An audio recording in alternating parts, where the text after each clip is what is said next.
Drums on Etsy and RachaelCrowDrums.co.uk. I want to talk to you today about feeding your drum. That might be a completely new concept to you, as it was for me when I first heard it. And it was a friend who's a shamanic practitioner, and she was asking my advice on oiling her drum because it had got really dry. So that is one thing that you need to take care of your drum. It is like a living skin, and if it's somewhere that's very warm, it'll get very tight, but it could also dry out, especially if you take it to like a hot country, or it's just in a very warm environment like a caravan, or a small space that's got a heater. So it's important to very gently, only with a tiny bit of oil your drum. But yeah, she asked me if I fed my drum, and I said, what do you mean? She said, like we feed the ancestors, you put food out for it, not honour the animal and honour the skin, honour the hide. And I'd not heard that before. And then I was in my women's circle and we were talking about the things we put on our drums. So this drum is decorated.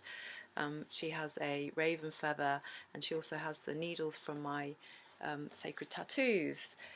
And I've painted her with my menstrual blood, and I've put earth on her from various places, or maybe, and sacred water, very careful with the water.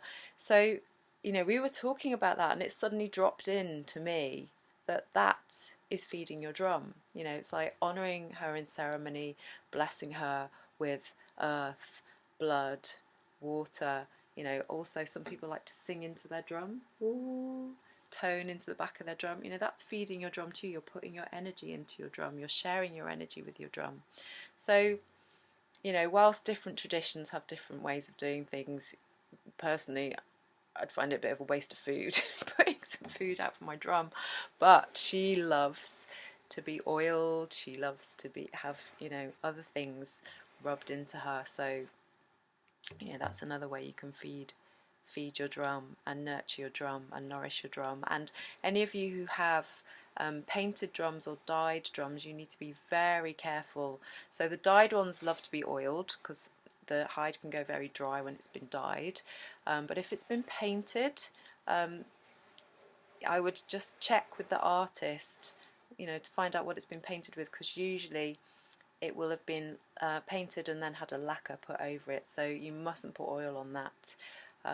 But you could certainly feed your drum from the back if you wanted to oil the handle, or rub some of your whatever, spit, blood, snot, pee, whatever, put some of your DNA into your drum. The other way you can feed your drum is by attaching, decorating your drum. So medicine pouches, feathers, strips of leather, strips of fabric. It's all about loving your drum and making it personal to you, and giving it just giving it some attention, really. So some little tips for you, and sending you all so much love, and keep drumming, because these times really call for us to keep drumming. And if you're interested in purchasing a drum, I make custom drums, and I have drums up on my Etsy shop. I'll leave the link below. Lots of love.